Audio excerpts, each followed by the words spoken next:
All right, I'll rise for the flag salute, please. I pledge allegiance to the flag of the United States of America and to the republic for which it stands, one nation, under God, indivisible, with liberty and justice for all. Welcome to the Planning Commission, in case you thought you were at the parks or something.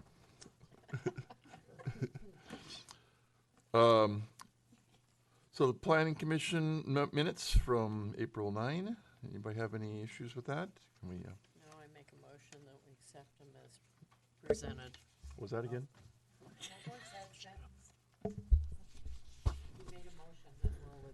That we accept them as they were presented. And all in favor? Aye. Any opposed? No. All right. That is passed. We have a few minutes for topics from the floor. Anything that's not on the agenda today, if someone has something they wanted to talk to us about. Seeing none, we'll get going early here. Or can't we have to wait? No, we can start at 7. First meeting is scheduled at 7, so Yeah, we can okay. go right to it. That's right. It's right there. Well, the time is now 7:01, and the public hearing is now open. This is a legislative land use hearing. The subject of this hearing is amendments to the St. Helens Community Development Code and St. Helens Municipal Code, adoption of a riverfront connector plan as an addendum to the comprehensive plan, and related text amendments to the Community Development Code and other parts of the St. Helens Municipal Code. The applicant is the City of St. Helens. Because legislative proceedings require the observance of certain procedural formalities, the Commission must take a few moments to cover some preliminary matters and required statements. Does any member of the Commission wish to declare a conflict of interest or bias in this matter? That would be really weird. All right. Does anyone from the audience want to object to the ability of a commissioner to make a fair decision? Rules of the conduct of the hearing are set forth in the handbook at the back of at the back of the room. Generally, the order of proceedings will be as follows: required statements, staff report, applicant's presentation, those in favor of the application, those opposed, rebuttal by applicant, close of the hearing, close of the record, deliberations, and recommendation. The following statements are to be made at the commencement of the hearing. The standard for a recommendation by the Commission shall be based upon St. Helens Municipal Code 17.20.1201, standards for legislative decision. All testimony, arguments, and evidence must be directed towards the applicable standards previously listed or other such criteria in the code or plan which the person believes applies to the recommendation. All right, staff, the report for us on that? Yes, thank you, Mr. Chairman. This is the Riverfront Connector. We've had many workshops on it, and I know each one you've enjoyed thoroughly, and you wish there were more. Oh, yeah. Unfortunately, this is the public hearing cycle, and so we don't foresee any more workshops because we're asking you to move this on to the City Council.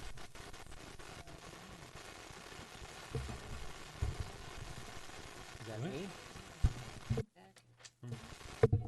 There you go. Well, I was going for a special effect to make it psychedelic, but I guess that won't work. Thriller. So, like I said, this is the adoption process for this. We've gone through it quite a bit. What we're doing is we're looking to adopt the Riverfront Connector plan as part of our comprehensive plan.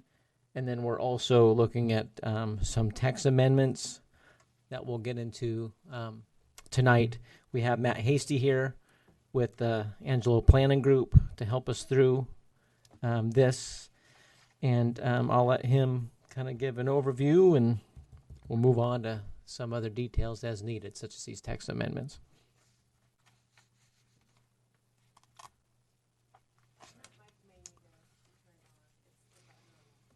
Jacob, turn your mic down a little, will you?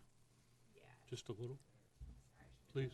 Thank you. Check, check, check, check, check, check, check, check, check, check, check, check, check, check, check, check, check. You can turn the volume. Check, check, check, check, check, check, check.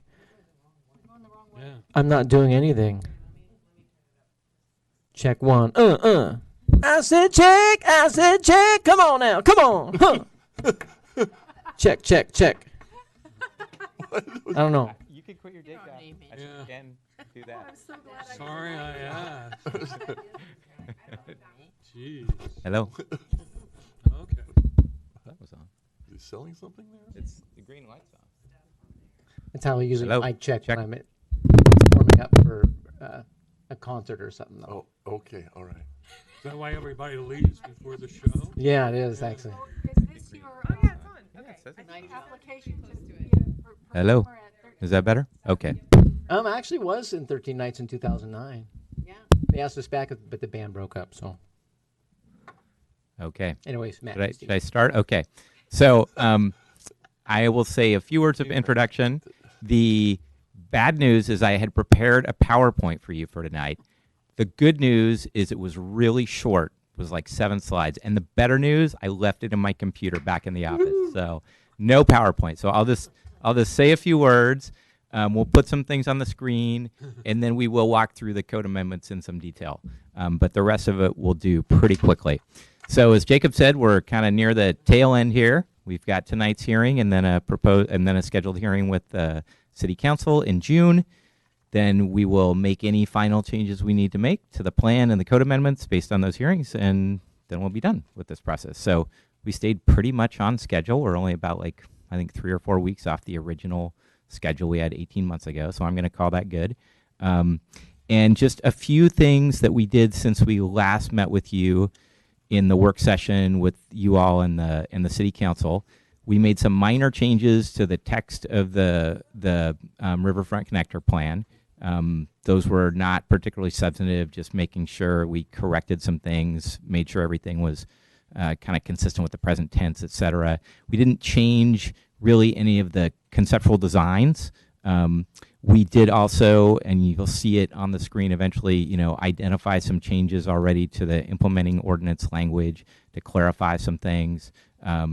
We also prepared a set of cost estimates. So you all had asked about cost estimates last time I was here, and I told you, unfortunately, that was not a thing that was in our work plan or our scope.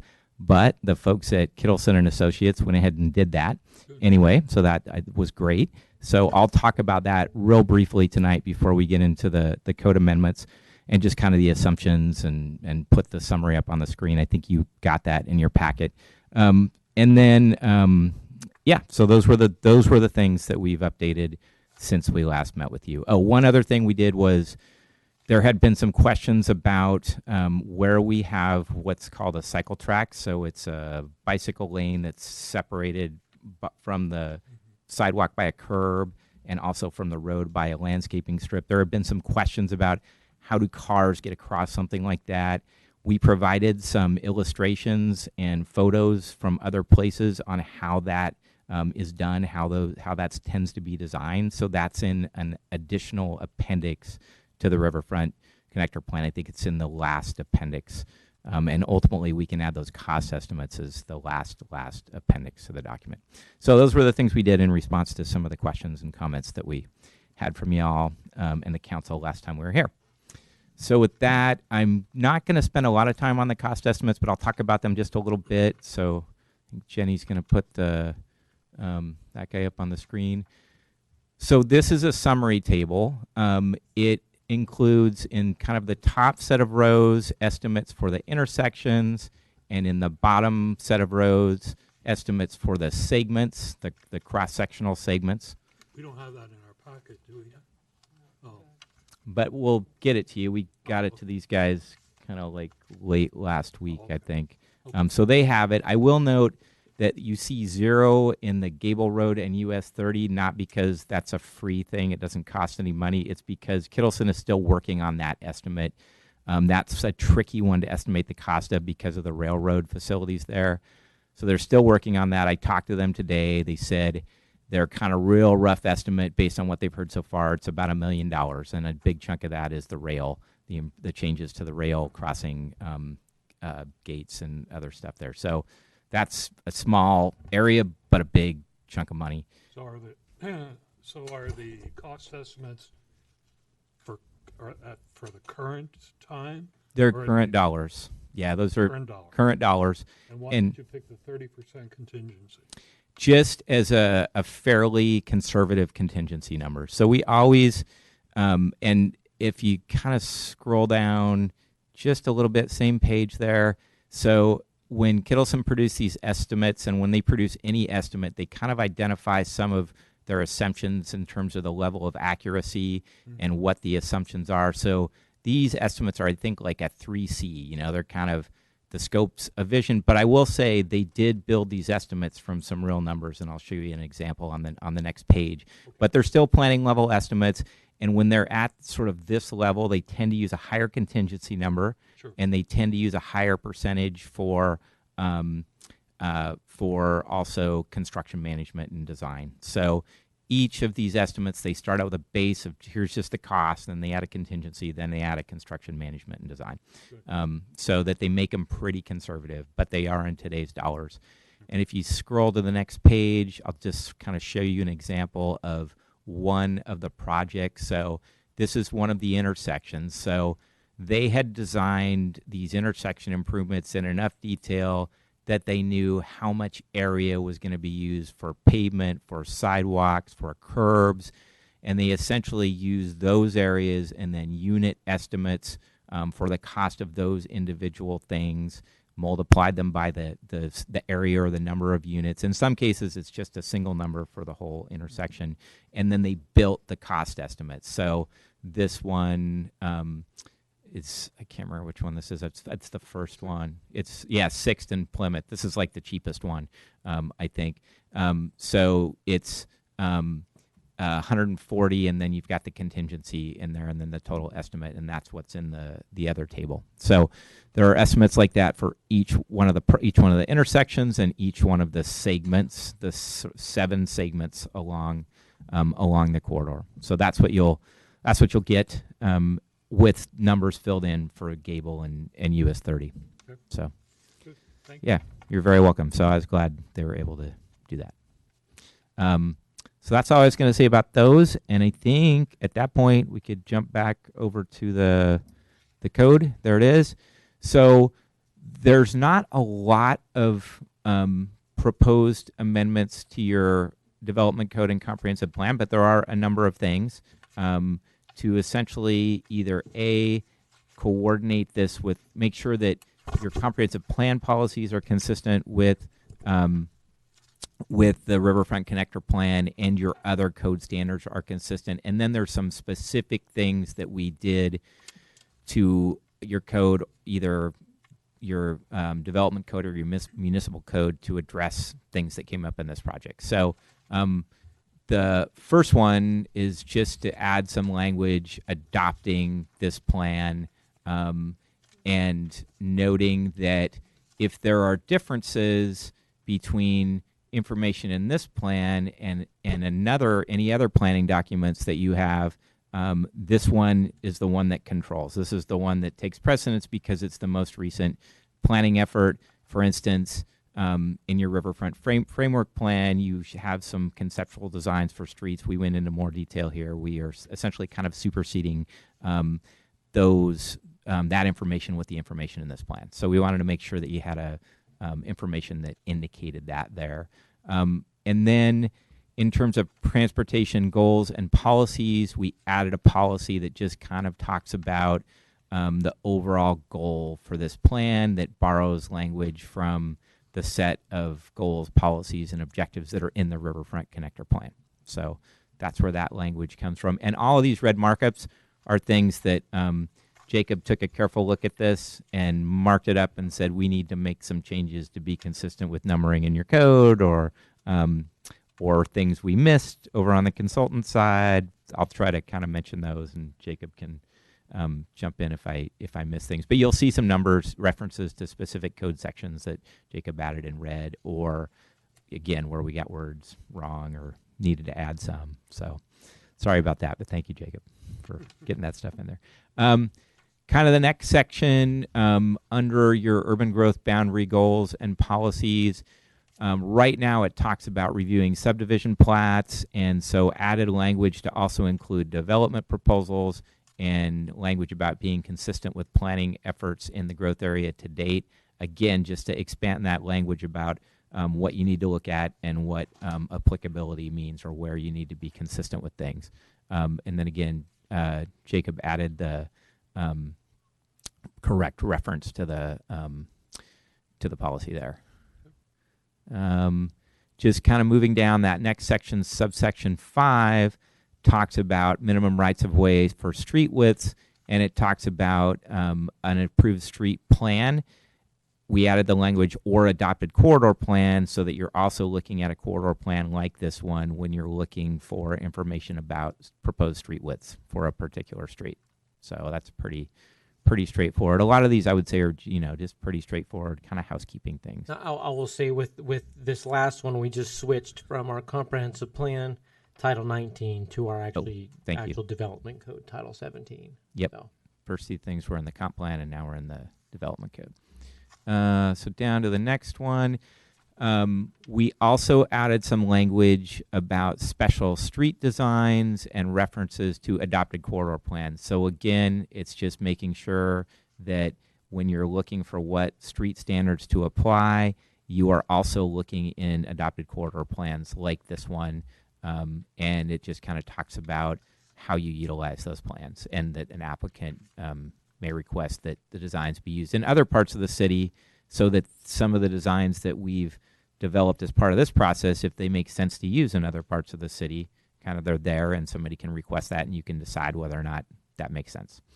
The next section, the city has fee in lieu requirements for sidewalk improvements already in the code. So this is an existing code section. And what we did here was expand this to talk about not just sidewalks, but sidewalks and frontage improvements, so that when you're capturing a fee in lieu, you're getting the fee in lieu is going to cover not just the sidewalk, but also the landscaping strip. If you have a bicycle lane or a cycle track in front of along the street frontage there, you're capturing that. So kind of throughout this section, that's what we did, was simply add not just sidewalks, but add other frontage improvements. And I will say, embarrassingly, that the consultant team missed a few instances where we needed to add frontage improvements, and Jacob has several in there in red. So, and then also the existing language says planter strip, and Jacob noted that should be planter/landscape strip to make sure it's covering both of those things. So you just see that kind of those two changes throughout this section. Here and on the next page, it's kind of the same thing. Just adding again frontage improvements to sidewalks. All of those are that. Just making sure you're capturing the full range of things. The history on that is that's actually something we added when we adopted our transportation systems plan, or at least our new one back in 2010. And of course, we're in the recession, not a lot going on. And then once we started using this, it was like, oh, it just says sidewalks. I think the intent back then was to capture the full street improvements, but the way it was written didn't allow that. And so we're tweaking that to kind of go back with what we intended almost a decade ago now. Wow. Has it actually been 10 years since that? It was early. We finished it in 10 and adopted it in 11. Yeah. So. Because I worked on that too, so it doesn't seem like 10 years ago to me. Being close. Maybe, I guess it was. All right, thanks. Thanks for that reminder for all of us, I guess. He's having a moment. So we also added several definitions to your development code. So frontage improvements, we're using that up there in the fee in lieu, so we wanted to make sure we've described what that means. So there's a definition there. I'll just read that one, actually. Means any improvement within the right-of-way along the frontage of a parcel of land, including but not limited to construction or widening of travel lanes, on-street parking areas, sidewalks, bicycle lanes, multi-use paths, landscaping strips, street trees, stormwater treatment facilities, or other utilities in the right-of-way. So it's kind of the full set of improvements along the frontage there. And then the other things we added, because they're used, the terms are used in either other, I think pretty much because they're used in the connector plan, so we want to make sure they're defined in your code. Shared use path, we added a definition of that. that's a pretty standard definition. We just kind of looked at different definitions that are used in other communities and picked one that we thought was a good, solid definition. I'm not going to read that one. Cycle track, same thing. Again, that's a term we use in that document and want to make sure that everybody knows what that means. Multi-use paths, Jacob noted that we ought to include that because sometimes we say, or folks say, multi-use path or sometimes shared use path, and they essentially, for the purposes of this plan, mean the same thing. And then this would be the next piece is a change to your municipal code, correct? That's correct, yep. And so this came from a comment that we had during the last work session about, don't we have a rule that says you can't ride bicycles on sidewalks? And our response was, well, these aren't sidewalks, they're multi-use paths. But we said, hey, good idea. I mean, good comment. Let's make sure that we don't have some conflict there. So there's some additional language proposed to be added to your municipal code in the section that talks about bicycles operating where bicycles can operate. So right now it says not ride a bicycle upon a sidewalk within the city of St. Helens. Added the language, this does not include facilities including but not limited to shared use paths and cycle tracks per the definition that we talked about a moment ago that are intended for bicycle use, so that there's no sort of question about that. It's not identified as an illegal thing. Simply Old Portland Road. Along Old Portland Road, along Plymouth, actually. Plymouth, we've got a shared use path, and actually along Old Portland, we've primarily got a sidewalk, and then next to it a cycle track. So those are actually separated facilities. But for the purposes of this corridor, it's primarily there along Plymouth. But if you were to use a similar design somewhere else in the city or develop shared use paths, because I think there are some proposals for a shared use path, because it doesn't exist, right, along Old Portland on the outer section. Yeah, the kind of the southern section. Yes, that's another location where you can potentially have a shared use path, and so same thing would apply there. Yeah, exactly. And did I go through them all? Those are I the did. amendments, yeah. So those are the amendments. So Short and sweet. happy to take questions, comments, tweaks. Everything look okay? You did a good job. Yeah. Thank you. Wow, no comments on the code amendments? Hey, when you, Is that like a record? Say that you did a good job. Those are comments. Yeah, those are comments. But I'm so used to, we got a comma here, we got to change this word there. yeah, we've been through all that. Man, oh man. Not that complicated. I don't want to beat a dead dog, Okay. Well, thank you. Good. And And does thanks that for mean getting those. my work is done here for the moment? Well, we have Oh, witness that's right. testimony in Testimony. support of Sorry. the application. If there's Yeah. anybody that Yeah. wants to open, thank him again. I don't think anybody else is here. Okay, for anybody this. in opposition?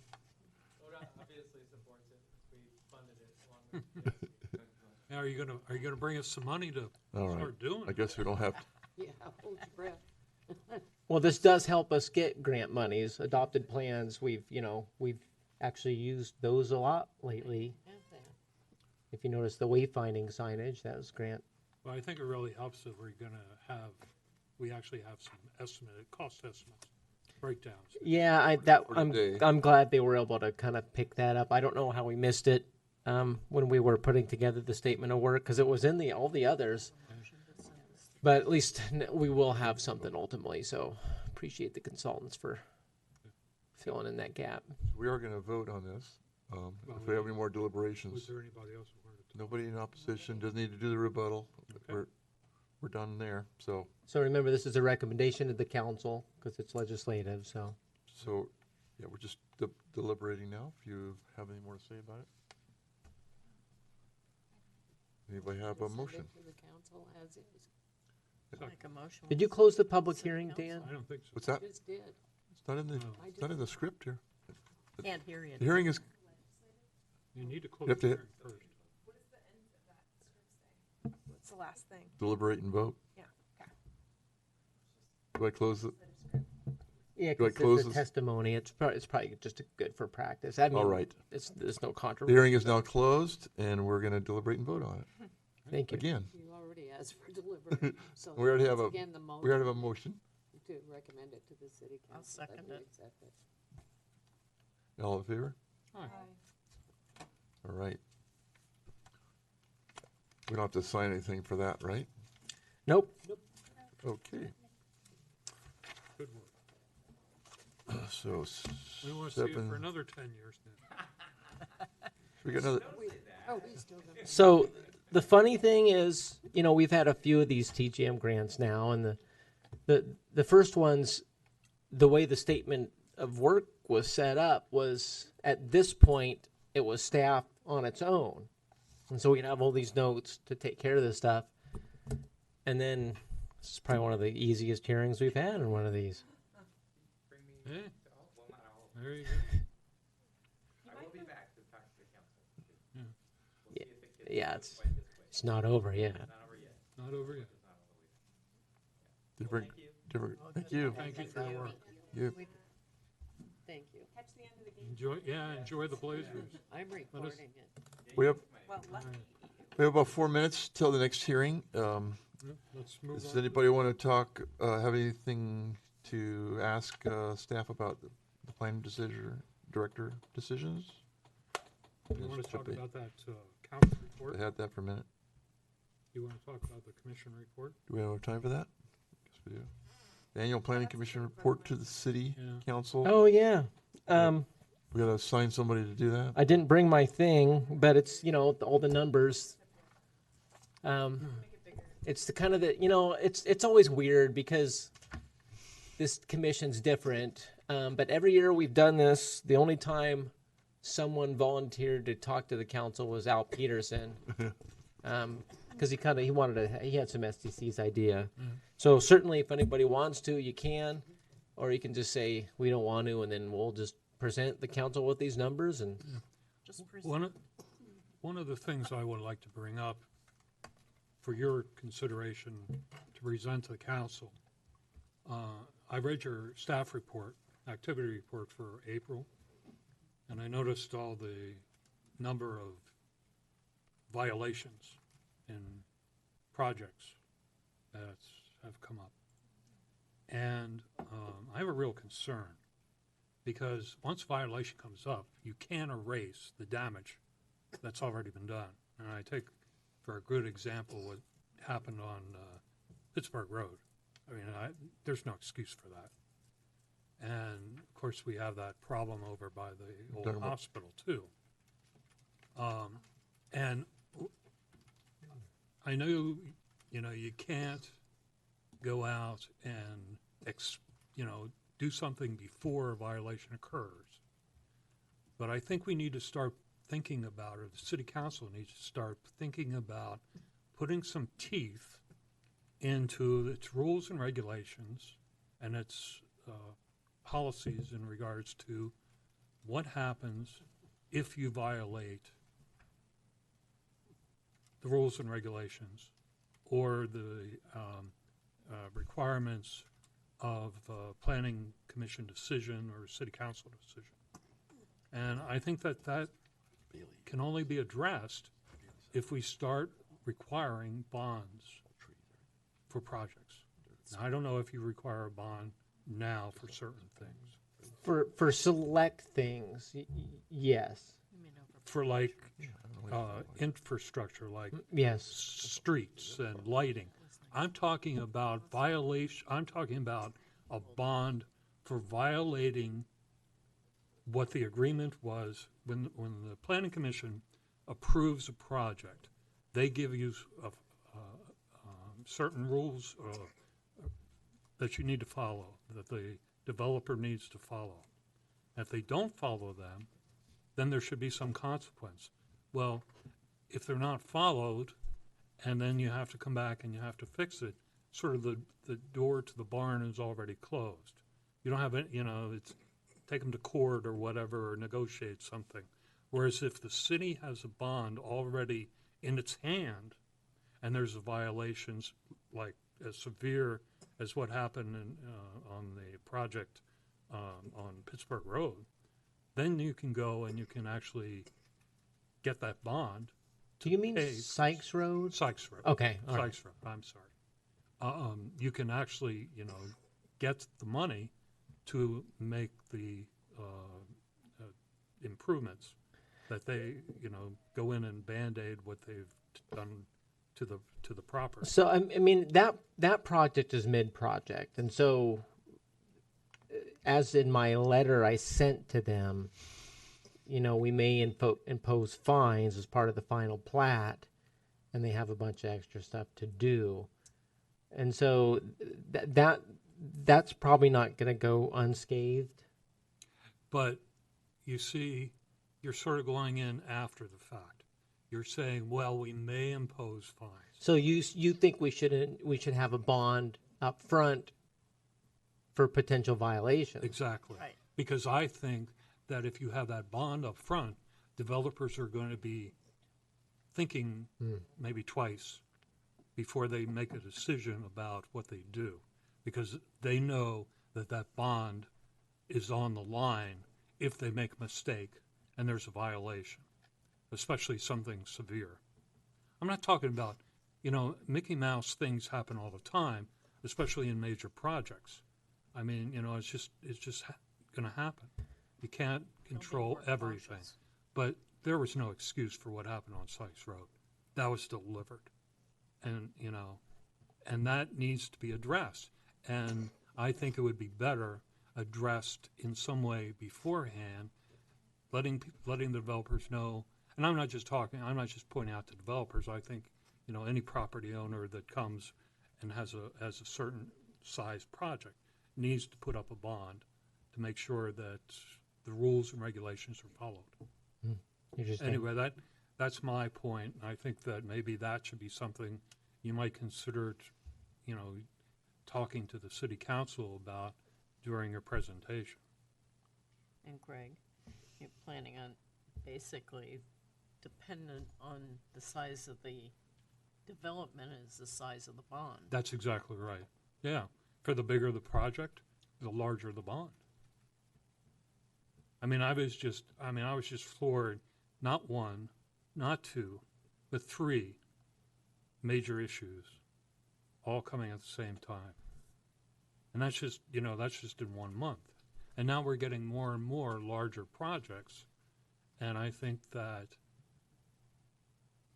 if developers start seeing that maybe they can cut corners in St. Helens and this and that, they won't be as observant of following the rules and regulations. They might let things go. Whereas I think if we put some teeth into, when we say something, we mean it. You need to follow the rules and regulations. And if you don't, you can expect to pay for it. Yeah, I think Sykes Road was the incompetence of the engineering firm, to be honest. What were the other two? The other one was the one over on by the hospital. In Leahy. That. The Oh, wetland. yeah. Yes. And then the. Well, DEQ is Yeah. taking care of them pretty good. Yeah. But that's another one that's going to be negotiated. Even though DEQ says, you're going to be fined this much, we know that DEQ and developers get into a mediation session, and, it always goes better. The other one was the, Was it? it was the Pelham, no, that was the one on, what was the other one? The Greystone Estates. No, that was the one. The Pelham Oh, one probably Pelham, yeah. on Milton Way. Yeah, that's one that's been going on for years, and it was one that I was hoping we wouldn't have to do that, because I thought they were gonna build a building where we could kind of clean everything up, but then they did more, and at that point I'm like, oh god, Yeah. we can't. Gotta. But these are the ones that we know about. How many times do things happen we don't find out about? Don't read my May report. So, anyway, something I think, you need to consider. Okay. Anybody else have any council thoughts? Well, only to support what Greg has to say. Okay. Let's go on to the next hearing. Yeah. It's 7:35, and the public hearing is now open. This is a legislative land use hearing. The subject of the hearing are amendments to the St. Helens Community Development Code, comprehensive plan map change from general commercial to general residential, and zoning map amendment from general commercial to apartment residential. I need to recuse myself from this. Okay. She's asked to recuse herself because she's in the it's her neighborhood, so. The applicants are Donald Lewis and Christopher and Marcus Erickson. Because legislative proceedings require the observance of certain procedural formalities, the commission must take a few moments to cover some preliminary matters and required statements. Does any member besides Catherine of the commission wish to declare a conflict of interest or bias in this matter? All right. Does anyone from the audience want to object to the ability of a commissioner to make a fair decision? No. Does anyone in the audience want to object to the ability of a commissioner that's still up here to make a fair decision? Unless you think they're slimy. What? You'll have the opportunity to speak in a bit. All right. Seeing none. The rules of the conduct of the hearing are set forth on the handout on the table in the back of the room. Generally, the order of proceedings will be as follows: required statements, staff report, applicant's presentation, those in favor of the application, those opposed, rebuttal by applicant, close of the hearing, close of the record, deliberations, and recommendation.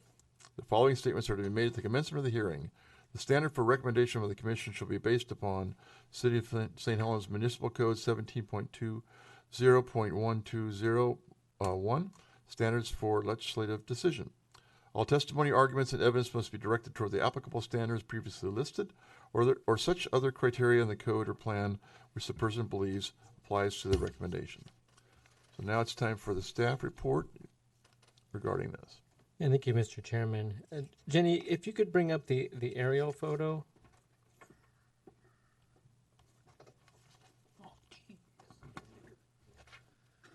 So, it's probably a property that, well, there's two lots involved, but one of the properties has that little building right along the sidewalk as you're coming into the downtown. It's been there for a long time.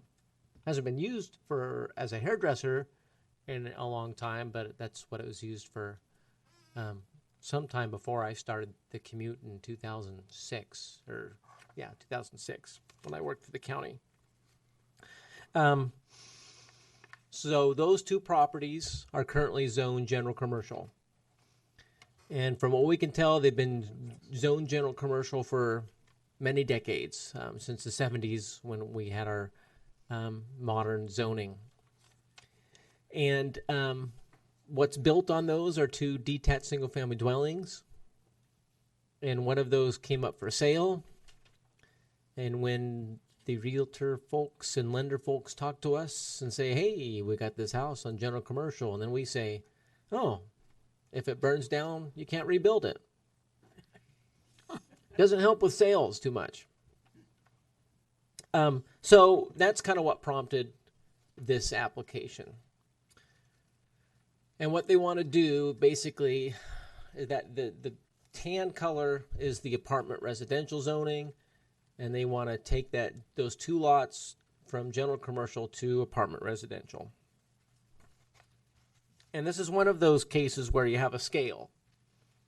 And which side is heavier? This is how I'm kind of looking at this.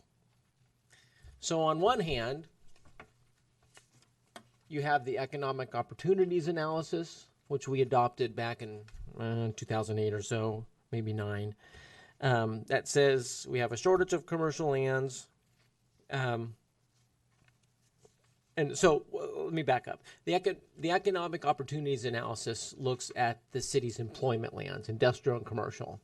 It says we have plenty of industrial, we don't have a lot of commercial, but the commercial could potentially be made up for with industrial lands. So you have that one thing. And that alone would be like, oh man, this is tough. But the other thing, the companion to that, is the housing needs analysis. Now, we haven't adopted our housing needs analysis yet, but we have all the final numbers. And if the zoning that abutted this that was proposed was R7, R10, or R5, it would be, I think this application would be tough, because our housing needs analysis shows that we have a huge surplus of those lands. And what we're slightly deficient in is our apartment or high density zoning. So on the other hand, you are increasing the high density stock. Okay. Other things to look at, if you look across the street, whenever we look at zoning and determining what kind of uses lands can be, we like to have clean lines. And if you changed those two, you'd have kind of a cleaner line of where residential stops and commercial begins on both sides of the street. And so that's a bonus. And then another thing to think about is 180 South First Street is identified as being significant or contributing towards the historic district. And of course, that's as a dwelling. The lots don't lend themselves too well to commercial. You don't really have on-street parking, even though the right-of-way is really wide. You have that split street, the terrace street, and so there's not a lot of room. And so when you kind of scale those out, yes, we are losing some commercial land, but it's not the most viable commercial land, and it's being replaced with a zoning that is identified as being needed. And that's why staff does not have any heartburn over it. And of course, there's all the technical stuff in the staff report. So I have a question. In this zone, are you done? In this zone, what is there a limit on the size of if you did it apartments? Is there a limit on the size? Oh yeah, of course, yeah. What would that be? How many units? How many units? It's 5,000. 5,000 for the first two, and then there's a certain number for each unit after that. It's 1,200 or something. You might be able to get triplexes on there, but there's other things to keep in mind. Because First Street is a collector, we wouldn't want to have a design that facilitated backing movements into the street, which is possible, but there's a lot of things that kind of put a hamper on what you can do, which would be particularly problematic for commercial. But I'm going to guess you can get a triplex on each, just from a basic density standpoint. Okay. And parking would be all right? They'd have to meet it. You could put a single-family home there, too. Yes, yep, single-family dwelling. So I'm asking for the maximum. Yeah, I understand. yeah, so single-family dwellings are outright permitted use in the apartment residential zone. So given the zone change, those houses would then become conforming, and then you wouldn't have the, it burned down, sorry, issue that is currently the case now. Okay, thank you. Is this in the historic? It is in the historic district, yep. And, excuse me, does it have to be brought up to historic standards? No. If it was in the Riverfront District zoning, Then we do have our architectural standards, but there's no stick as far as the historic district. Only carrots. You know, oh, you're contributing. Oh, we have this grant available to contributing properties, the pass-through grant that we've done for several years, and we've talked about it here recently. But they wouldn't be eligible for that. One is, yeah, 180 South First is secondary. So they've asked Contributing. to be a apartment residential, not in the Riverfront District. Yeah, they don't abut the Riverfront District. They actually butt apartment residential on Yeah. one side, I guess not. and then general commercial. You have that little pocket of Couldn't, general yeah. commercial there. They couldn't do it. Yeah. They're both houses. On either side. Yes, yeah, those are condos or apartments. Yep, which are allowed in general commercial live. So we've seen.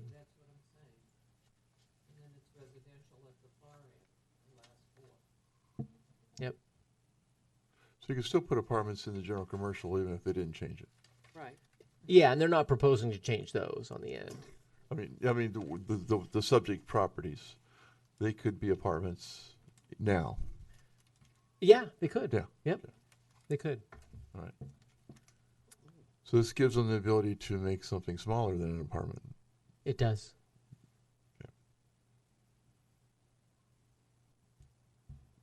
And take away the commercial aspects of it Yes. completely. Okay. All right. What's fairly simple in that regard. Any other questions of staff? All right, the applicant can come up and make your presentation.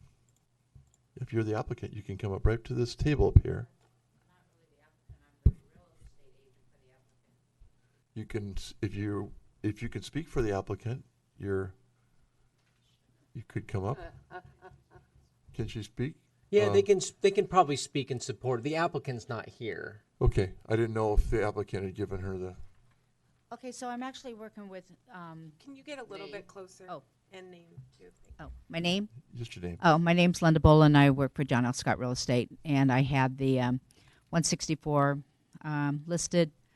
And when I listed it, we didn't realize that it was general commercial because there's two houses there, so you assume that they were residential. Never assume. So anyway, in the process, we realized that because of the zoning, if they burnt down, you can't rebuild a residence, and so none of the lenders would touch it, do the loans. They won't take do a loan on that kind of property unless it can be rebuilt. So we had to do cash only, so it did make it difficult to sell. We did sell it. The house next to it at 180 is it's a home, but there is not even room for a garage or a carport there. So you couldn't put an apartment there, I don't think, because you'd have no parking, and there is no off-street parking because the sidewalks are there. So if you look at both of them, the best use for those are residential. I mean, you've got the residential on the other side, and then the condos on the corner, which I live in. So to put commercial next door would be pretty crazy, and I just don't know what you could build there. There used to be the beauty shop, and that building definitely needs to come down. Yeah. So I think that will happen. So hopefully it gets approved. All right. Whether you're the applicant or in support, you're right in line here anyway, so that's good. Okay. Any others in support or any questions for her? Okay. If you have any questions in support? Or neutral? I think if you recuse yourself.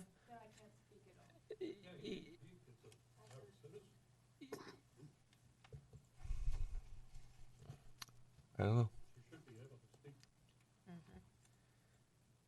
Yeah, I guess if that was disclosed at the beginning, She did?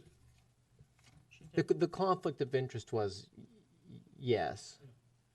And sometimes with the conflict of interest, they recommend. Well, I guess if there's bias, you would want them to leave the room until the hearing's over. But there is bias. Your mic's off. I'm sorry. She's excused herself from deliberations. That doesn't excuse her from being a private citizen, in my opinion. Yeah, if this was a controversial matter, which it probably won't be, well, I think we'd have to be pretty careful. It's probably not going to be of any consequence on this one. Well, yeah, but you don't want to. Okay, but take it for one step. You don't want to, either way, make this start this as a basis for future. So if you have any questions about this, we better not do it I don't think or Al look it ever up. talked when Al he would left the leave. room. Yeah. Yeah, but Everybody That's a who perception recused thing. themselves before has left. That's the difference, right? But doesn't have to, but I had to. well, let's just take a minute to look it up. Yeah, so any commissioner with a conflict of interest should go to the back of or leave the room so there's no possibility of influencing the decision. There you go. Yeah. Okay. So I guess you give up that right. I guess Yeah. we'll Okay. let you sit out for a bit. Sorry. Thank Thanks Thank- for letting us learn with you. Yeah. Thank you. Is there anyone else in support or neutral or opposition? Opposition. If you're in support, you can come up and give your support, or not. It's up to you. Just state your name is all you have to do. Paula Sheely. I'm in support of taking this from commercial to residential. Okay. Thank you. Just for a question, are you a neighbor or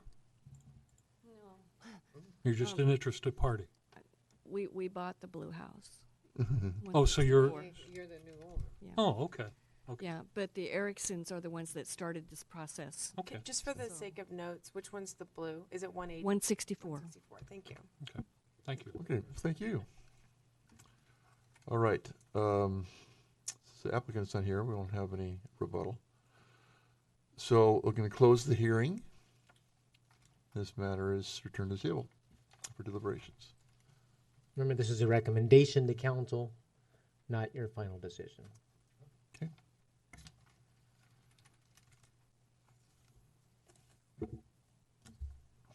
I think it makes sense to me. It does, Pretty clear. and it makes the whole block consistent. So I'll make a motion that we recommend to the city council that the zone be changed to general commercial for the 3 properties that are listed on South First Street. Just a minute, wrong. Oh, I'm sorry. General residential. From general commercial to apartment residential. Heavy industrial, is that what you said? I'm reading this current zoning. You want general residential? Okay. I second your motion. All in favor? Aye. All right. I have a question. Or wait. We're done. Can you put your mic on? Thank you. How come when we have an applicant, we've now had 2 in a row that haven't shown up? Don't they need to show up to? They're not, I mean, is so that a I get, requirement? applicants ask me this all the time. Do I Okay. need to be at the hearing? And what I tell them is, no, you're not obligated to be there. But it certainly benefits you to be there. If there's naysayers, if there's no applicant, there's no rebut. Sure. And if there's questions the commission has, It's smart, but you can't require it. yeah, Okay. Okay. Thanks. sure. All right. The hearing is over. Thanks for coming. You can come back now if you want to. Yeah. You don't come back now. All right. We can go on to the Millard Road property zoning discussion. Okay, so we tried this back in July and August, and both hearing nights were too full of stuff, and we got to the end of the night, and everybody was tired, and screw this, we don't want to talk about it. And that bought us enough time I don't remember. for the state to pass a bill that funded housing opportunity analyses. And lo and behold, we got that funding. And when we got that, we're like, well, we better finish this exercise before we revisit this. Because we don't want to make a decision, and then the analysis says one thing, and everybody's yelling at the council for, why didn't you wait? You know. So, the housing needs analysis, though not adopted, we basically know what it tells us. And so, less than a year later, we can finally bring it to the commission to chat about this. And basically the question is, what the heck do we zone this dang thing? That's the question before you. We've talked to the Parks Commission. We did have a public forum. And so we have fielded we've done some reconnaissance, if you will. Anyways, let me just go over this with you. Starting with slide number 1. So where are we in the world? Well, we're along Millard Road. If you see the little red arrow there, a little ways in. I don't know how many of you drive Millard Road much. It's a little past the soil water conservation or whatever it's called place. Columbia County Soil and Water Conservation. Yes, thank you. Was going to be the site of the new hospital. This was the ill-fated hospital project site, which was of great controversy not too long ago. So what happened is, of course, you know, they had the taxing district. They started building the hospital. They put the sidewalks in, the foundation. Permits.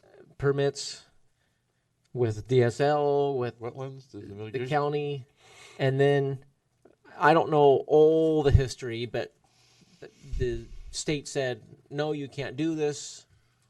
So then they had this property. Everybody was mad because they spent tax dollars for a project that was going nowhere. They had a proposal that didn't have a proper needs analysis. Oh, is that what it was? Yeah. Okay. I was new at the time, so. Purpose and need was not very clearly stated. Far enough away from the hospital. So it ended up in the county's hands, and because it had been annexed, it ended up in the city's hands. And so now that the city has it, hot potato, we got to figure out what to do with it, and zoning's the first question, which we'll see the public land zoning that it has is pretty limited as far as what you can do. But the first question is where. That's what that slide is for. If we go to the second one, this gives us a little clear image. We're zooming in there. It's a little over 23 acres. It's vacant, except for this photographs from 2009. It's before some of that hospital stuff was in, but you have a little bit of flat work that was done. There's the pedestrian bridge over McNulty Creek to the north. The high school did it. Yeah, Bill Amos, former planning commission chairman, always talks about how he had him do that. And then mostly surrounded by dwellings and a church here or there. Some important things to note is Millard Road to the south, Maple Street to the very north. One of you is familiar with that area because you live there. And Chase Road, which doesn't abut the site, but there's some easement stuff we can talk about there to the west. So next. So note that I talked about the hot potato thing because it was controversial. And this discussion is talking about the whole property from, to Maple to Millard as kind of outlined there. But what was the hospital property is the bottom third. So the gilt, if you will, is only that portion. Because that's what the city was given to basically by the county via the Columbia Health District. Say that again? You're talking, put your mic on. So Exhibit B is what is ours, and Exhibit A is. Well, we already had Exhibit A. We already Oh, own okay. that. We've owned that Okay, for a but long you just time. said the county. But the hot potato part is B. That's what was owned by the health district, Right. and that we, after all that stuff happened, we ended up with it. Right. So when we talk about the hospital project and people being pissed off because we should use it for public good or something like that, it's only that bottom third. Bottom third. Yeah, So we're not But having, we own the whole thing. we own the whole thing. we And, don't have to talk about zoning the Exhibit E. well, we're talking today. about zoning the whole thing. Okay, I just want to make sure it's clear that when we talk about the hospital, quote unquote, property, it's not the entire thing that we're looking at. Why is there a division Is this then the on slide that to other talk map? about the expiration? Yeah. Yep. Okay. the division in a different place. Yeah, how, Yeah. what? The just previous what slide. They're tax lots. I don't know why the tax lot line went there. Oh, It's probably just how it ended up on their maps. because it's totally reversed from what you're Yeah, showing. that's what's good. Yeah, next, the one slide back. Yeah, See, that's, That's what we have. It's The a different- it's the a line. tax lot line. Okay. Yeah, I wouldn't worry about that. All right. yeah, but then the exhibit, what's that line? Well, that's the difference between what the hospital property was But it's, and what the city. but that's, What sometimes what happens is when you look at the assessor maps and you have a large property where some of it doesn't fit, it ends up with a different tax lot number. It doesn't mean it's a separate property. It doesn't mean it's a property line. And that is a point of confusion so often with realtors. Tax lot lines and real property lines almost always overlap, but they are not one and the same. oh, So that's the important thing of this exhibit, to understand what was going on back then. Another thing, if you look at that little yellow highlight there, so as part of this hospital project, the city was given an easement across a couple properties to connect with Chase Road. And it was a 50-foot wide easement, and it said that if the city property, and in that agreement, it's the northern 2/3, so that's something we kind of have to track. If it wasn't developed within 11 years, the grantor can terminate that access. And 11 years is March 2020, which I remember when this agreement came into place. Why did the city agree to that? And then they didn't do anything, and now finally it's coming up. So we want to do the zone change to figure out what we're going to do there. But development just means a submittal of a land use application or a development application. So it's not, that may be something we can get our foot in the door with. hey, Jacob, I don't see anything in your packet here, defining the wetland mitigation areas on those properties. There are 2 wetland mitigation areas that are Well, if you I'm don't pretty talk sure they're about them, they just go away. deed restricted, If you, and you can't just build on them. no, we talked to the council, and the council wants to just pave them over. I'll talk about it soon. Okay, Don't right. worry. We'll talk about it. Yeah, I was gonna say, it's here. it's right here. where? That about the wetlands. You're jumping the gun, man. But doesn't, geographically it doesn't show. But go ahead. No, it doesn't. Give me a break. We're generalists. We do a lot of stuff. Okay, all right, I'll shut up and let you talk. Okay, so transportation. This is Not shown. the higher classified streets in our old TSP from 1997, and it shows a collector street going right through the middle of that property. Right. Hmm? I said right. Yeah.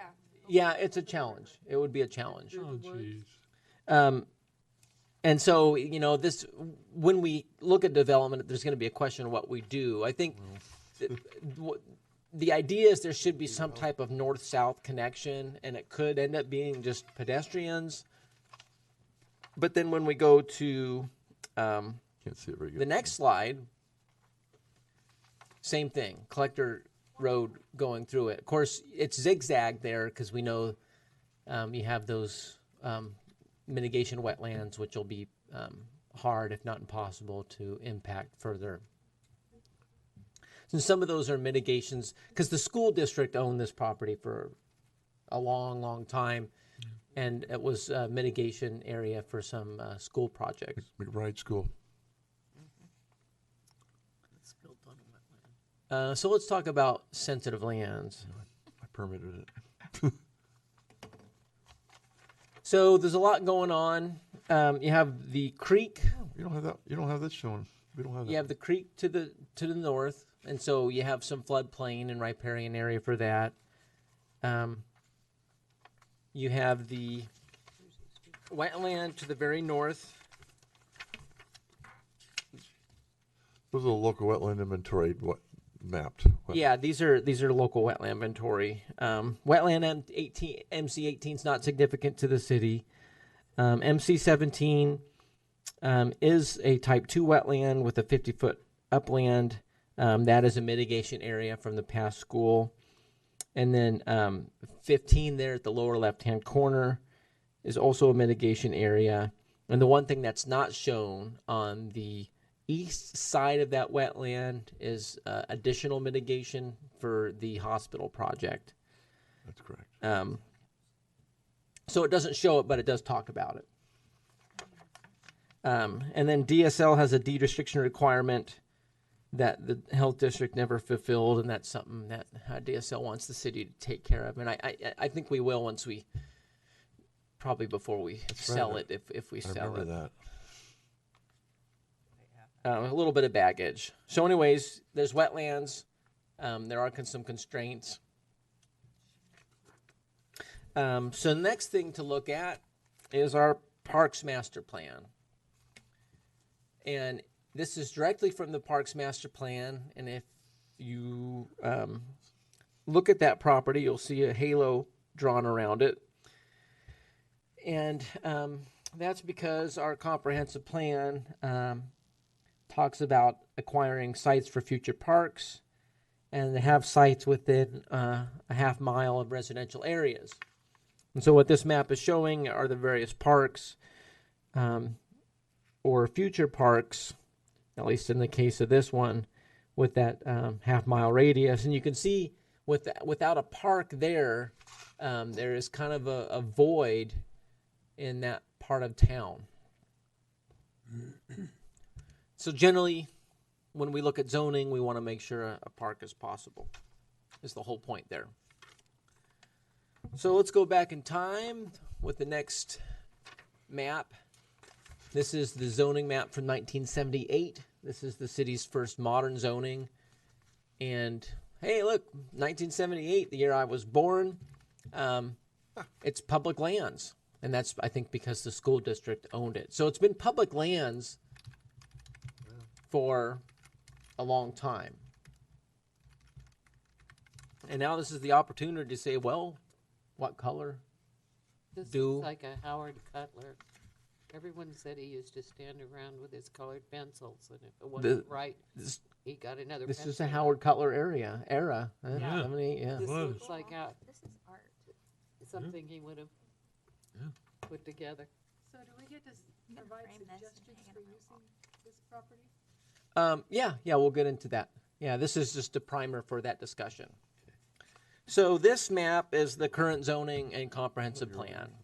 So you'll see most of it is Smurf blue, public lands. There is a portion at the very top which is zoned R7. And there's not a lot of lands around it that are annexed. There is the church there to the southwest side, zoned R7. Some of you long-timers may remember that annexation from many years ago. I remember it. Do you remember it? I do. I remember it because the Planning Commission recommended apartment residential for the zoning designation because it abutted that land. And as kind of a new node, and the council said, no, we're going to go with R7, which is actually kind of ironic given the housing needs analysis findings of late. But that's what was done. It's just out there, like almost a spot zoning, really. We do R5s and put R7s on them. So the other thing that this shows are the utilities. We do have a sanitary sewer line coming from the south. It's also in the McNulty water area, but we can serve it with water from the north. So there is potential of city services there, because McNulty water has problems servicing commercial level properties because they just don't have the fire flow needed for more robust stuff. So with that, and actually I want to let's go to the last slide. This is a page from the housing needs analysis, and the main thing to focus on for this is the little area that's kind of highlighted in the bubble. And it shows, so this is the 20-year need, and it shows we have a whole bunch of extra low density, a pretty good amount of medium density, and the high density is where it's you know, a little shy. So proposing to go with R7 or R10 doesn't really meet a city need. It doesn't mean it's not something to recommend, because neighborhood character is always something to keep in mind. But from a need standpoint, those zoning districts don't make sense. Of course, when we had the public forum, a lot of the neighbors wanted that, you know, no surprise. So let's go back to the previous slide, because we have to figure out what we're going to zone this thing. And the reason is public lands is very limiting on what you can do. Very few uses. You can do a hospital, but housing, a lot of commercial stuff just is out of the question. So this little table identifies what's possible and what isn't. So the P is for a permitted use. The red just means you can't do it.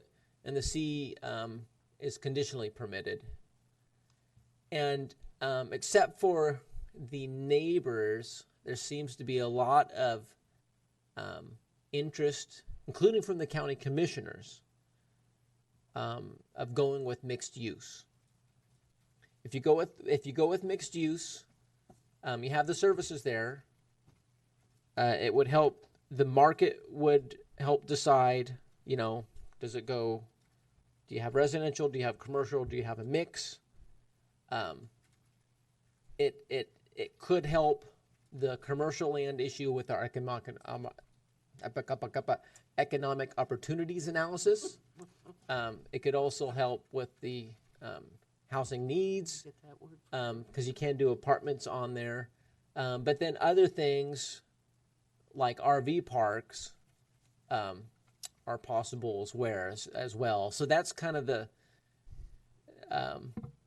where a lot of the fingers are pointing. Mixed use. But how do you address that? How do you square that with all the wetlands property? Well, you're gonna have to work around those, and so you want a zoning district that's gonna be flexible and provide the most efficient use of land. And I think that's where the mixed use has some advantages there. And you'd have to have a smart developer who can come in and work around all those. Sure, yeah. But let's say you wanted to have an RV park. Then those wetlands, you have RV spaces around the wetlands, and they become amenity to the use as opposed to a hindrance. So that's one way to look at it. So we can discuss, you know, any zoning options, and it's kind of funny because, you know, back last summer when we were talking about this, there was mixed use was brought up a lot, and you know, then we started working on other stuff, and I completely forgot those conversations. Yeah. And after going through the housing needs analysis, I'm talking to Jenny like, God, maybe mixed use is what makes sense. And she's telling me, don't you remember that's what they talked about before? And I look at my notes. Well, yeah, it was. Yeah. So it kind of drew that conclusion again, forgetting what we discussed. Just for the heck of it, could we talk for a moment about the various wetland issues as far as whether they're significant, insignificant? They're just designated. They're not really wetlands. Yes, and I'm curious too about what the deed restriction requirement is Yeah, that they're that would be wanting good. to know. Yeah. To I don't remember. I have to read. I think it's, well, Dan I can tell you. would know. oh, okay. So first of all, the local wetland inventory, like MC18, was not a locally significant wetland, so that doesn't have any application to the ordinances in the city code, No. and it's not a delineated wetland. That's just an inventoried wetland. You're talking about this one, The 18, yeah. 18. just for everyone's. I believe it was an inventory wetland. Didn't have a wetland delineation done. No. So before the inventory, So it may be bigger, smaller, or not exist. or not exist. Yep. Okay, and the river itself, creek itself, that's what was it? Was that a wetland? In the Yeah, that does LWI? have a upland protection zone to But- it, which is not shown. Only the floodplain is shown here. Okay, but it probably wasn't delineated either. So No. we don't know what the actual boundary is of that. Nope. Now the wetland MC17, that was created before the local wetland inventory was done. So that's the exact boundary of the wetland mitigation area. And 18, to go down below the 15, that's the actual boundary of the two combined wetland. Well, it may not be true. It doesn't have the additional hospital impact area to the west of it. Yeah. But that, if I remember correctly, I think that actually the boundary was expanded to the north also. The actual boundary. Anyway, so those two, the mitigation areas, have deed restrictions or need a deed restriction. Didn't get one, right? 18 and 17 and 15. 15 was supposed to, and I was negligent in getting that. I left actually, but anyway. So what can be done there is mitigation areas can be filled. You have to double the mitigation. You have to do twice as much mitigation for mitigation sites. If they have a deed restriction, that has to you have to have approval from Department of State Lands to release the deed restriction, and right now it's do not touch, do not excavate, do not develop. So they're pretty limited what you can do to them. And how large of an area of the 16.3 acres are we talking about that would encompass? I don't know what the numbers are anymore. Oh, okay. But Yeah, they- and that's not something we ran. Oh, okay. But we know it's somewhere. We have that. Yeah, But- we have copies of the old delineation documents. Okay. I know that mitigation areas, if the fill was never done, the mitigation area was built, they are much more easy to go away. The fill was done for both of these. The M617 was from the McBride School, and the MC15 was for the hospital. Plus, actually, both of them were for McBride School, and then the hospital was added on next to the MC15. Yeah. I think it's good to elaborate too on the Parks Commission recommendation while we're on this slide. So I went and presented this same presentation minus the H&A findings to them, and they recommended the northern portion. They didn't select a boundary for where the park would end, but because of the creek and potentially the wetland that we didn't realize that this could potentially go away, but mostly this is a harder to develop area because of the riparian protection zone and the floodplain. Some slope to it too. So Yeah, it's sloped, so making this kind of the park focus and then the remainder mixed use and a trail that connects that bridge over the creek down to Millard to satisfy the TSP requirement. And the trail could go through those wetlands or something like that. So that was their full recommendation. But how would you get to, there's no road right now, there's no access, right? There's a bridge over the creek for pedestrians only. But only for Only pedestrians. pedestrians, yeah. Yeah, right now it's pedestrians only. Okay. It's right about here. You're talking about Exhibit A being a park, the whole thing, Exhibit as A. far as the city's concerned? What- Well, so No. No. No. Like so there, as Jenny said, the Parks Commission supported a park in that northern area, and other folks did as well. So that was generally agreed to. Even some of the neighbors said around the creek. Where you draw that line is a question. And so the other question is, normally we like to see our public parks in that public lands zoning.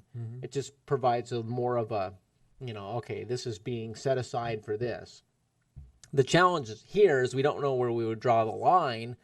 And so do we, preserve some portion, we leave it as the public land zoning and then rezone the rest, or... And if you look at the zonings and you look at public parks, you can see all those that I list, public parks are either permitted or conditional uses.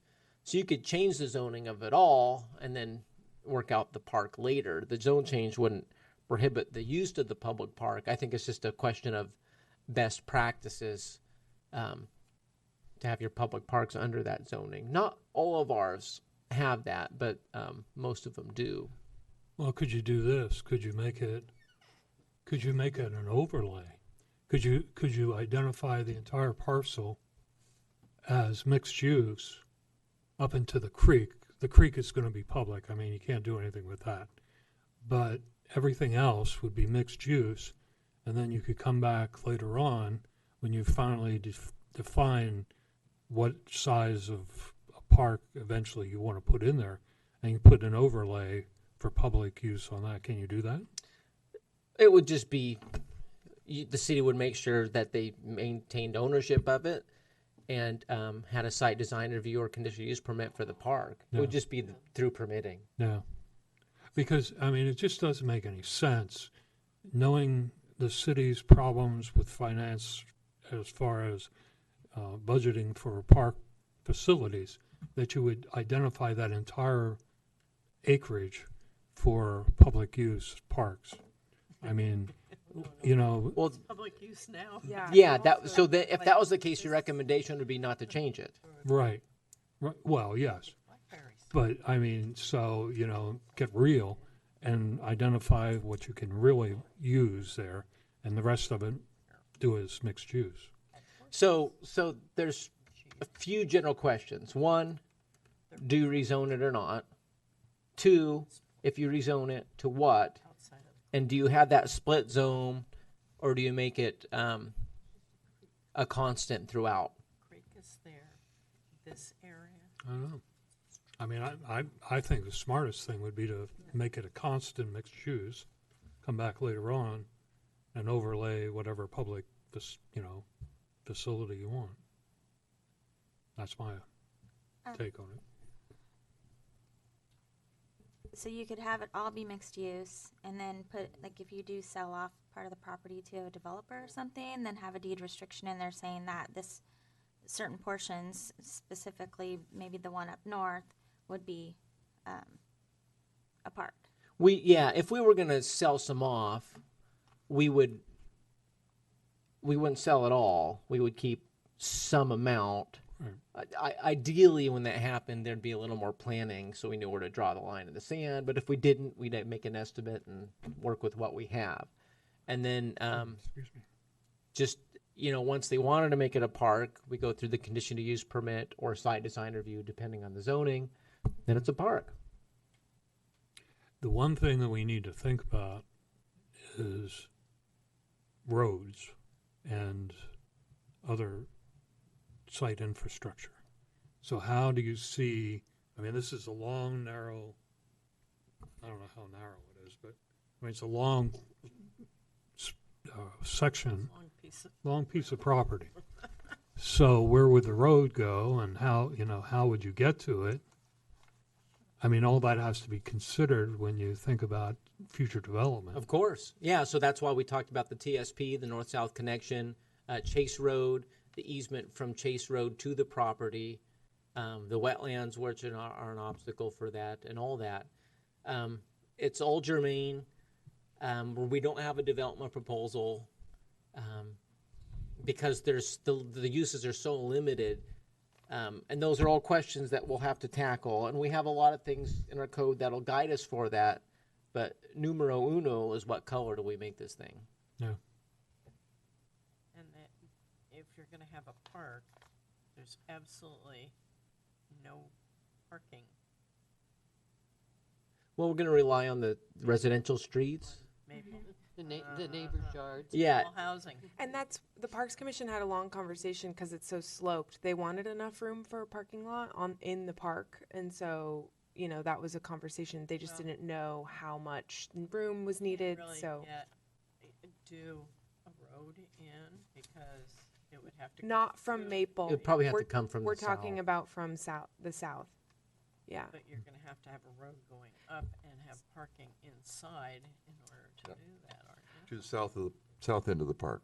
Depending on what kind of park, if it's a neighborhood nature park, but there's going to be the tendency for someone to want to try to parking space, and yeah, those streets are problematic as far as concerned. Well, Maple, there's none, Mm-hmm. Yeah, absolutely, because you have your sewer pump yeah, right at the end, and you have to walk down a path.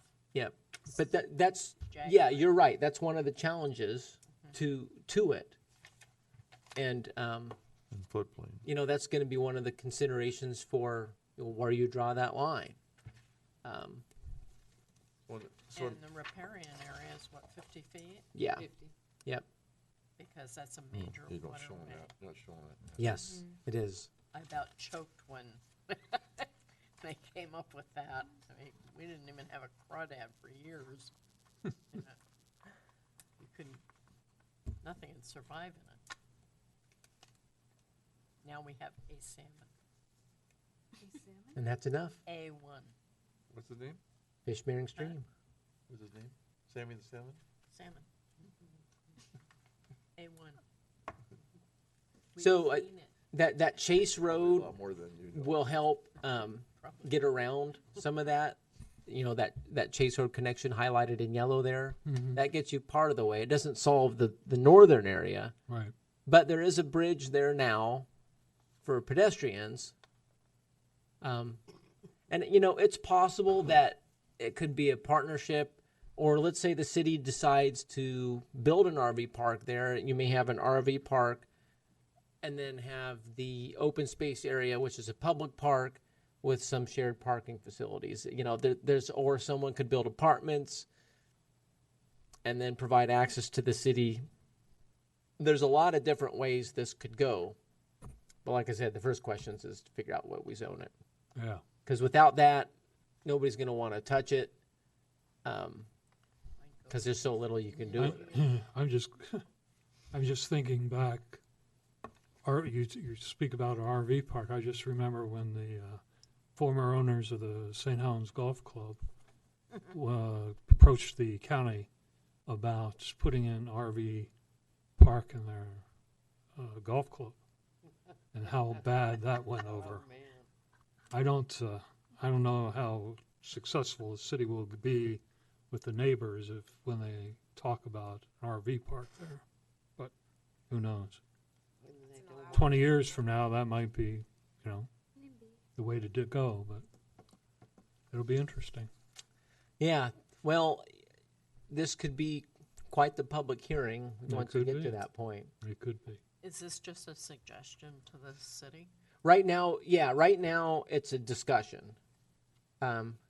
So where we left off was we wanted to kind of pick the planning commission's brain, and then we talked to the Parks Commission. We had our public forum last year. So with your input, we'll package that, talk to the council, and say, here's where we're at. you want us to run with this or not? So right now it's informal.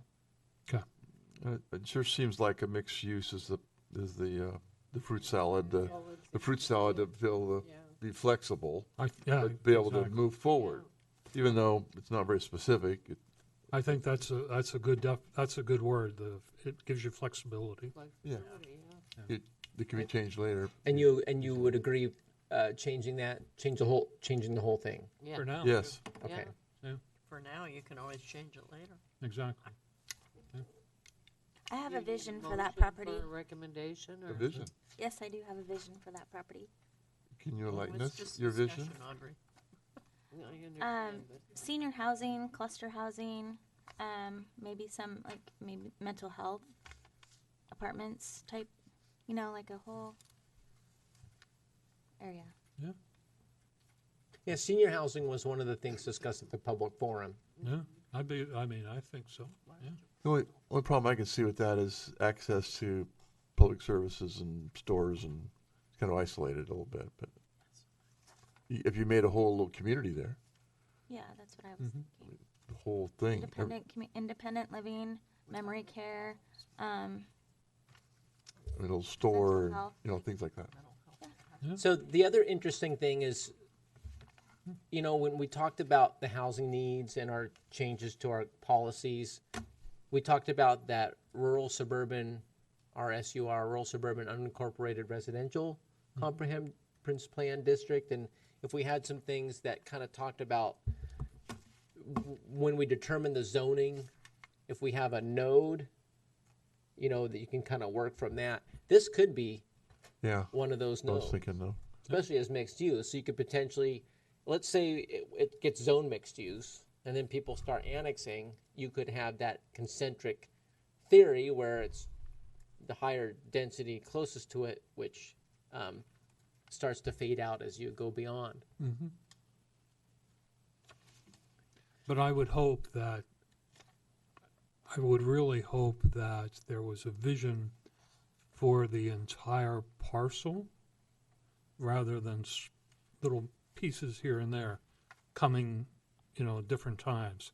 Because I think if you get someone that has a great vision, and they are able to define that at the outset, then you can work toward that. So you would be a proponent of a full master plan for the property. Yeah, Well, you are the planning commission. That makes sense. there you go. I think Give something to chew on. so. Yeah. Okay. Do you want us You to? agree? You got all the input you want? Yeah, it seems like everybody The kind of input. everybody's kind of leaning mixed use. Nobody's going, what the heck are you talking about? Yeah. The Parks Commission made a formal motion, but they don't need to make a formal motion. I mean, at this point, Okay. we got the facts we needed. Okay.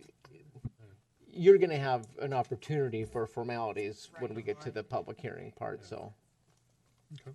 we just we want direction that we can go to the council and kind of go, here's what we heard. the only thing, So We're gonna move on to the planning department activity reports. Anybody have anything on? Well, we You read on that? what about the planning director decisions? Well, I talked about that earlier, but but you wanted to go back to the commission report. But is there anything on the planning director decisions that you wanted to look at or ask about? pretty cut and dry. yeah, there's a little bit of this home-based firearm sales that's creating a little bit of excitement in the neighborhood. I don't know if we'll see an appeal on that or not yet. Now, what is that one? That's a home occupation. Someone wants to have their federal firearms license, and they want to do that out of their home. We've seen a few of those. Yeah, there's already some in town. What makes this one so unique? It just depends on the neighborhood. Oh, okay. We had one many years ago. Brian Dawn, our building official, it was actually his application, and that was in the winter in the Lone Oak subdivision, and that was ugly. I That was remember very that. ugly, That was ugly. and that was I remember appealed. Some of you probably remember I that. don't remember. And then we had another one in a different part of town a few years later. And I remember, oh man, here we go again, and nothing. Is he selling firearms or is he just doing bullets. You can sell bullets without Right, doing background checks and fingerprinting. right. To sell firearms, which includes background check and fingerprinting, you have to have that Well, federal not only that, firearms but license. you also, but yeah, you have to have a federal license. Yeah, so that's it's what this- firearms. Yeah. Okay. Mhm. Okay. Yep. Anything special, these parcel partitions? Just where it's really interesting. It's these standard. We have a lot of these 58 by 100 lots in this side of town, Yeah. and we're starting to see a number of these where they take them and splitting them half for row housing. Yeah. The market is back. It is. We're seeing those before the recession, Wow. and then the recession hit, and nobody wanted that kind of product. But now that things are up again, people are like, "Oh yeah, I want to do this." So Wow. interesting. It is. 37. All right. I think that's everything. But yeah. for your information items, anybody have anything? Jenny, you talked about what we did last week? You can, if you'd like. Oh, well, you're the one that's doing something. We just had fun. Yeah. So in the Parks and Trails Master Plan, there's a trail recommendation to connect Nob Hill Nature Park to Columbia Boulevard Oh, wow. through undeveloped right-of-way. And so we actually traversed that last week to see if it was feasible. And I'm working on a grant that's due June 1st for $20,000, and that will fund the first little increment of that. And we're hoping, we just got a support from the Columbia River Youth Corps, which is part of the St. Helens School District. They have about 10 kids who do trail development at a low cost. They'll go in and clear, there's a lot of blackberries that need some clearing, and they'll actually lay, gravel or bark chips. They work with BLM a lot, but they're excited to have a local project. So if we get the grant, we'll have the money for the actual materials, and then we'll use the kids for labor and do it pretty cheaply. So we're That's great. excited. And thanks for Dan. He had the original idea. So All right. yeah. It's 5th Street right away, and there's only one block that's developed, and it's a mile long, and from Columbia Boulevard all the way to Nob Hill. So we decided that to focus the money effort this time on the lower southern portion from Nob Hill to Tualatin. And it's, That's kind of the least amount of impacts to Yeah. how people are using the right of way that shouldn't be, but We can just do a better job too if we just focus on one small section. We could put up cool signs and make a nice loop that way and Yeah. connects to other trails, and it's not flat. It's kind of a gully like, and it's interesting topography. There's a wetland in the middle of it. Yeah, if we don't get this grant, I still feel like we should push forward and try to do the project. It would be the first off-street trail aside from the waterfront project I think that the city's developed. great. We connect really well with the Nob Hill trails, and the kids are going to do a lot of blackberry clearing in some Yeah, in some areas. Yeah, we kind of have to skirt a wetland too, which is why Dan's helping me through that process Yeah. too. That eventually could be cool to have a boardwalk over it or something Oh, yeah. for interpretive use. Right. That's cool. Anyway, it's nice and shady and cool down in there too. It's pretty. Good. There's portions of the route that have some nice wildflowers too, trilliums in the northern end. Yeah. All right. Anyway, that was fun. It's machete work. All right, Move we adjourn. done. Adjourned.